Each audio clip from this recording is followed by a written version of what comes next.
नमस्कार प्यारे बच्चों। एक बार फिर से आप सभी का ऑनलाइन प्लेटफॉर्म के इस चैनल द मैथ टाइटन्स में मैं सोनू चौधरी स्वागत करता हूं।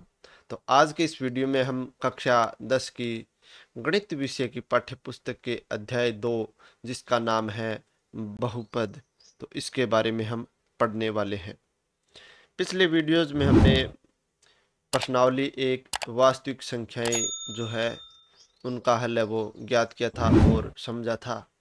यदि आप चैनल पर पहली बार आए हैं तो चैनल को सब्सक्राइब कर लीजिए, साथ ही साथ बेल आइकन प्रेस कर लीजिए ताकि आपको लेटेस्ट वीडियोस का नोटिफिकेशन सबसे पहले मिले। तो चलिए जानते हैं बहुपद के बारे में कि बहुपद किसे कहते हैं, बहुपद क्या होता है। तो बहुपद की हमारी परिभाषा क्या होगी कि ऐसा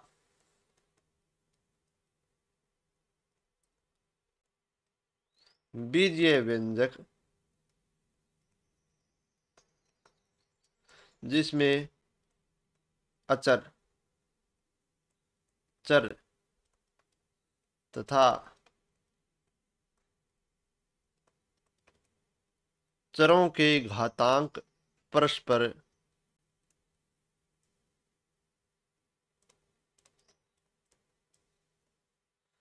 गणितीय संक्रियाओं द्वारा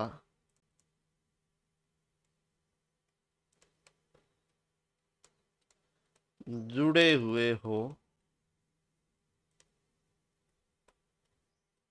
बहुपद कहलाता है। अब अचर के बारे में तो आप जानते ही होंगे कि अचर क्या होता है। अचर ऐसा मान होता है जिसका मान है वो हमेशा स्थिर रहता है, यानी बदलता नहीं है। जैसे हमारे गणितीय अंक जिनका मान कभी नहीं बदलता है। अचर तो चर क्या होता है? चर वो होता है जिनका मान हमेशा परिवर्तित रहता है, परिवर्तित होता रहता है। जैसे एक्स वाई जेड चर को हम अंग्रेजी वर्णमाला के जो हमारे अक्षर है उनके द्वारा प्रदर्शित करते हैं। चर को हम किसके द्वारा प्रदर्शित करते हैं? अंग्रेजी वर्णमाला के अक्षरों जैसे A B C X Y M N. तो इनका मान क्या होता है? बदलता रहता है। तो आपने चर और अचर के बारे में जान लिया है। अब देखते हैं बहुपद की घात। हाँ, एक बात और है कि बहुपद को अंग्रेजी में पॉलिनोमियल बोलते हैं, इसलिए कोई भी बहुपद होता है उसको हम पी और यहाँ पर जिस चर में बहुपद है वो लिखते हैं। जैसे अगर कोई बहुपद चर x में है तो उसको हम पी एक्स लिखेंगे। कोई बहुपद अगर चर y में है तो उसको हम पी वाई लिखेंगे। और कोई बहुपद अगर चर z में है तो उसको हम पी जेड लिखेंगे। अगर कोई बहुपद चर a में है तो उसको हम पी ए लिखेंगे। तो चर x के बहुपद px में x की उच्चतम घात बहुपद की घात कहलाती है। यानी कोई बहुपद है उसमें हमारा जो चर है उस चर की अधिकतम घात है वो बहुपद की घात कहलाएगी। जैसे उदाहरण के लिए 4x+2 ये चर x का बहुपद है और यहाँ घात है वो x की एक है। तो ये एक घात का बहुपद है और एक घात वाले बहुपद को हम रेखिक बहुपद भी कहते हैं। इसी प्रकार आगे देखिए 2y² - 3y + 4। तो यहाँ पर चर क्या है? y है, इसमें चर y है और y की अधिकतम घात कितनी है? 2 है। देखिए यहाँ पर 2 है और यहाँ पर 1 है, तो अधिकतम घात कितनी है? 2। तो ये 2 घात का बहुपद है। इसी प्रकार यहाँ पर देखिए चर x में ये बहुपद है और यहाँ पर x की घात 3, यहाँ पर 2, यहाँ पर 1। तो अधिकतम घात कितनी है? 3। तो ये 3 घात का बहुपद है। तो यहाँ पर देखिए 7u की घात 6 -3/2 u की घात 4 + 4u² + u-8।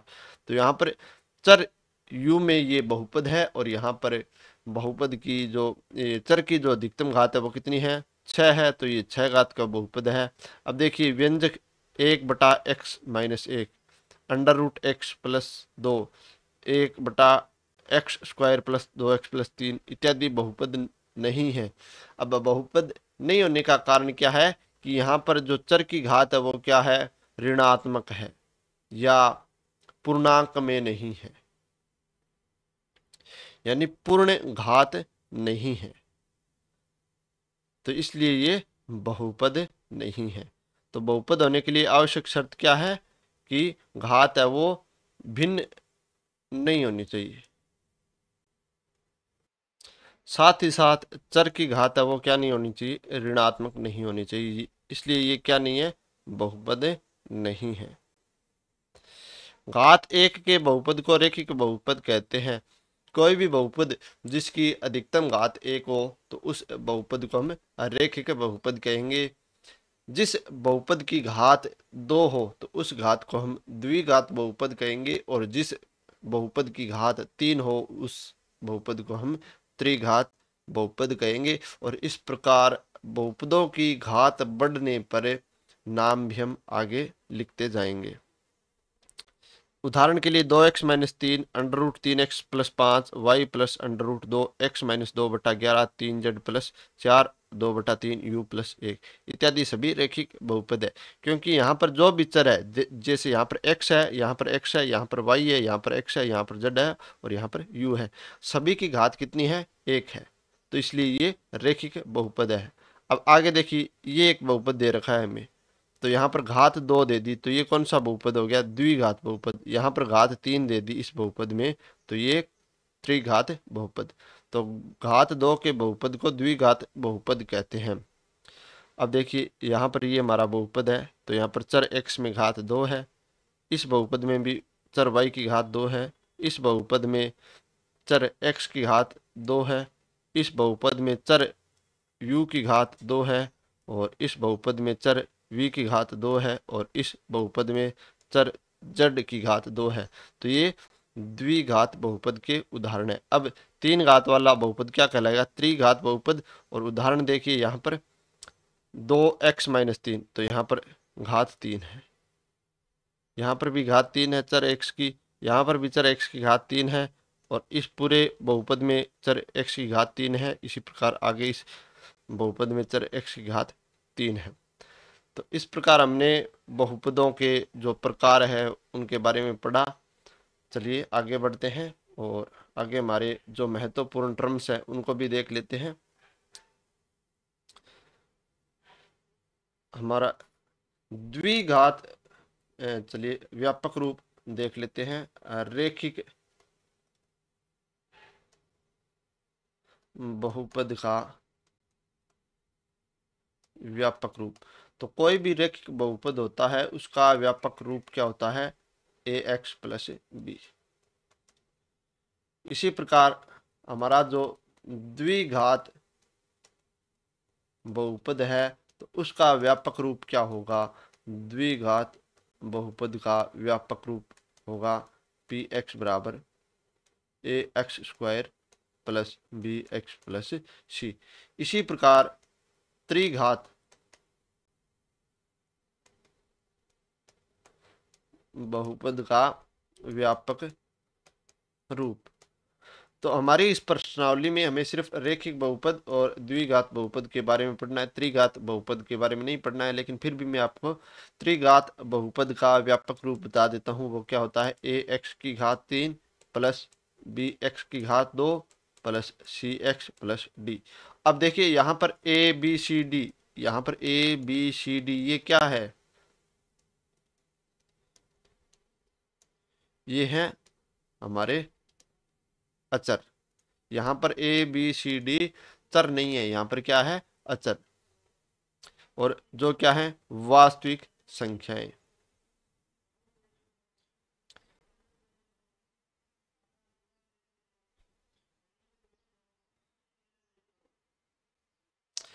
अब हम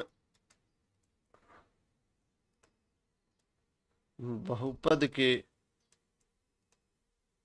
शून्य के बारे में जानेंगे कि बहुपद का शून्य क्या होता है। तो ऐसा मान चर, बहुपद में चर का ऐसा मान जो पूरे बहुपद के मान को शून्य कर दे, तो वो मान क्या कहलाएगा, बहुपद का शून्य। तो देखिए यहाँ पर हमें परिभाषा दी गई है, एक वास्तविक संख्या के बहुपद px का शून्यक कहलाती है यदि p के बराबर 0। यानी एक वास्तविक संख्या के बहुपद px, ये बहुपद चर x में है तो का शून्यक कहलाती है यदि p के बराबर 0। यानी चर x को हम एक मान k से प्रतिस्थापित करें तो जो उत्तर आएगा बहुपद का, अगर वो 0 आ रहा है तो ये जो हमारा मान k है ये क्या कहलाएगा, बहुपद का शून्यक कहलाएगा।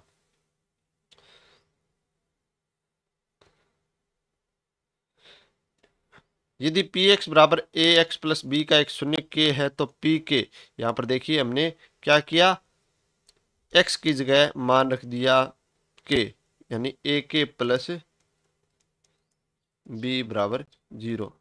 तो a के बराबर आ गया माइनस बी, हमें k का मान ज्ञात करना है तो माइनस बी बटा a, यानी ये हमारा क्या है, रेखिक बहुपद का शून्यक। तो रेखिक बहुपद का शून्यक क्या होगा, माइनस अचर पद बटा x का गुणांक। तो यहाँ पर हमने रेखिक बहुपद के शून्यक के बारे में पढ़ा है, आगे हम द्विघात बहुपद के शून्यक के बारे में भी पढ़ेंगे। पहले हम देख लेते हैं बहुपद के शून्यकों का ज्यामितीय अर्थ। तो एक वास्तविक संख्या के बहुपद px का शून्यक है यदि p के बराबर 0।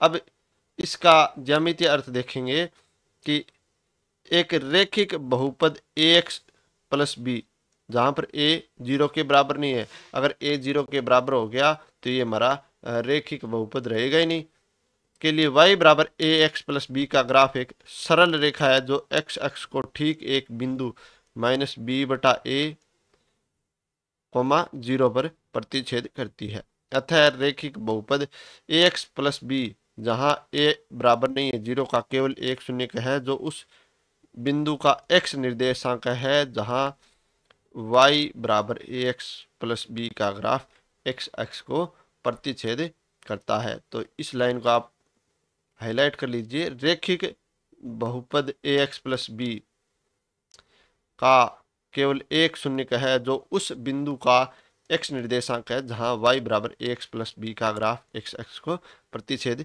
करता है। तो यहाँ पर देखिए ये जो हमें रेखा दिख रही है ये हमारा बहुपद y बराबर ax प्लस b की रेखा है और यहाँ पर x अक्ष को इस बिंदु पर प्रतिच्छेद कर रही है। तो ये जो बिंदु है ये हमारा बहुपद का शून्यक है। तो बहुपद का जो रेखा है, बहुपद की जो रेखा है उसका मान है वो x अक्ष पर काटे, x अक्ष पर यहाँ पर काट रहा है, प्रतिच्छेद कर रहा है, तो यहाँ पर x का जो मान होगा वही हमारे बहुपद का शून्यक होगा।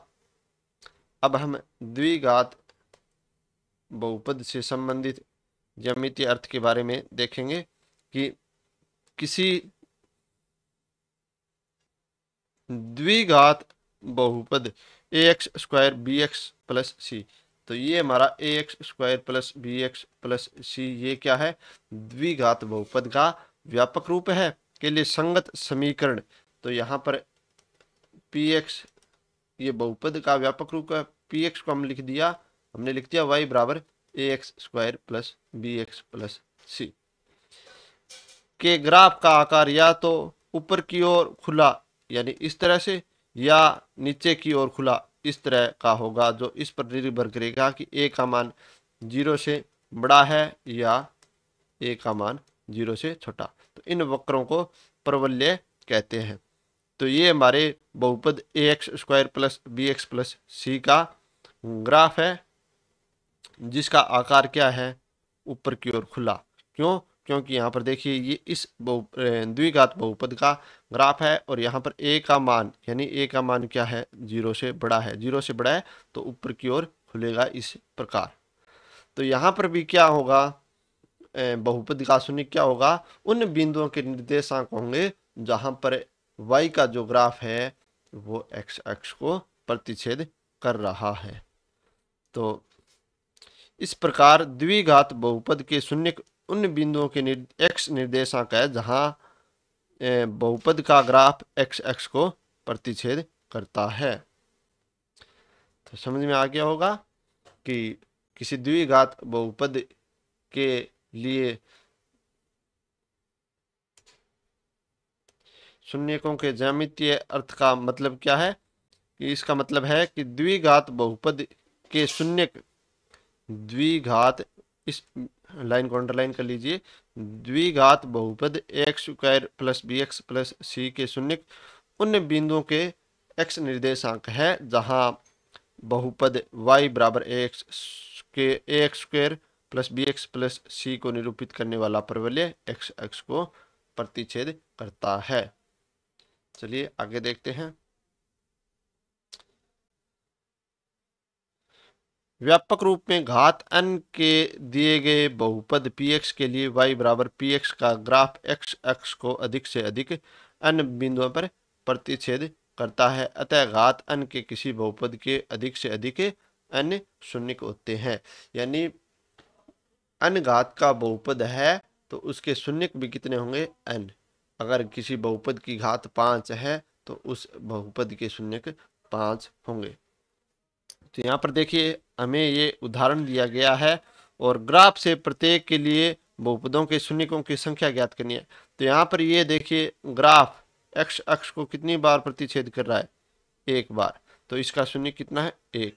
यहाँ पर बहुपद का जो ग्राफ है इस प्रकार से है और ये x अक्ष को एक बार यहाँ पर और एक बार यहाँ पर प्रतिच्छेद कर रहा है। तो यहाँ पर दो शून्य है। यहाँ पर ग्राफ है वो 1, 2 और 3 बिंदुओं पर प्रतिच्छेद कर रहा है।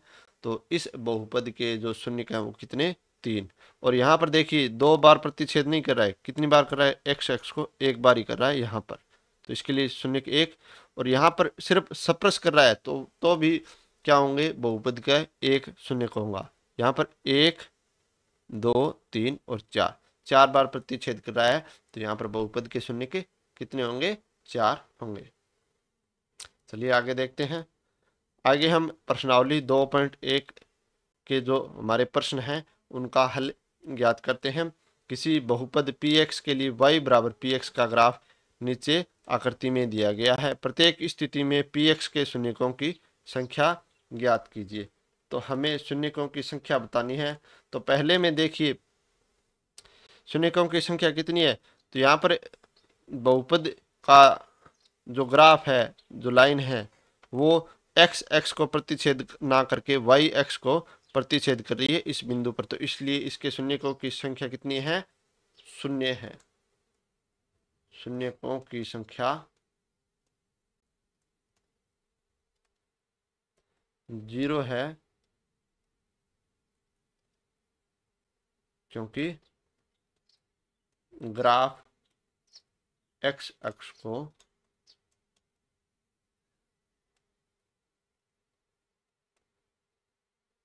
प्रतिच्छेद नहीं कर रहा है। दूसरे में देखते हैं। दूसरे में ग्राफ इस प्रकार से है। तो यहाँ पर x अक्ष को सिर्फ एक बार प्रतिच्छेद कर रहा है।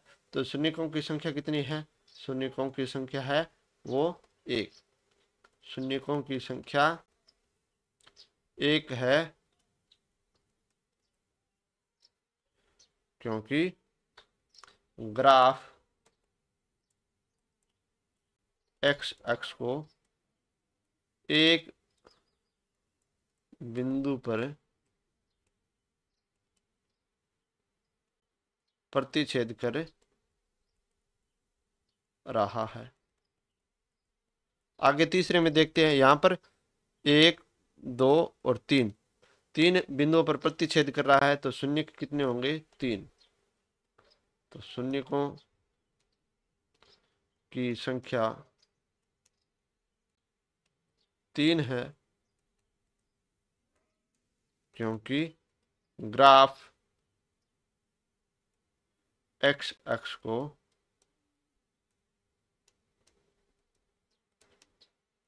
तीन बिंदुओं पर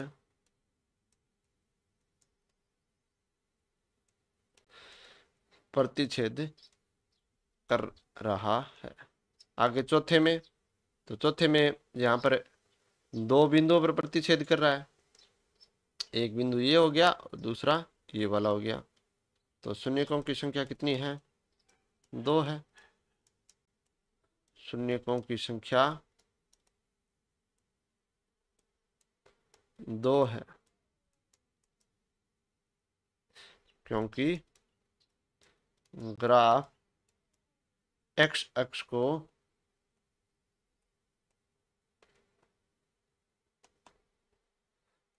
दो बिंदुओं पर प्रतिच्छेद कर रहा है। चलिए आगे देखते हैं पांचवें का हल। तो पांचवें में देखिए ग्राफ एक्स अक्ष को 1, 2, 3 और 4 बिंदुओं पर प्रतिच्छेद कर रहा है। तो शून्यकों की संख्या कितनी होगी? 4 होगी। तो शून्यकों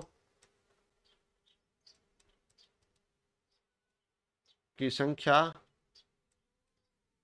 4 है, क्योंकि ग्राफ एक्स अक्ष को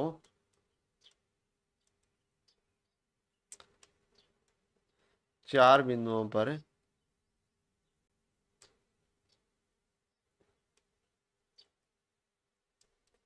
प्रतिच्छेद कर रहा है। छठे में देखिए 1, 2, 3। तो शून्यकों की संख्या कितनी होगी? 3। तो शून्यकों की संख्या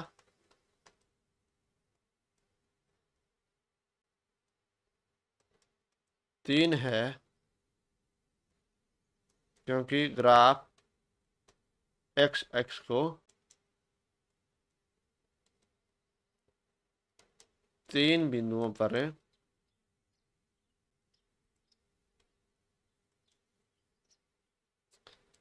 प्रतिच्छेद कर रहा है। तो प्यारे बच्चों, इस प्रकार हमने प्रश्नावली 2.1 का हल है वो ज्ञात कर लिया। उम्मीद है आपको अच्छे से समझ में आ गई होगी। मिलते हैं अगले वीडियो में प्रश्नावली 2.1 के हमारे जितने भी प्रश्न हैं उन सभी प्रश्नों के हल के साथ। तब तक के लिए धन्यवाद।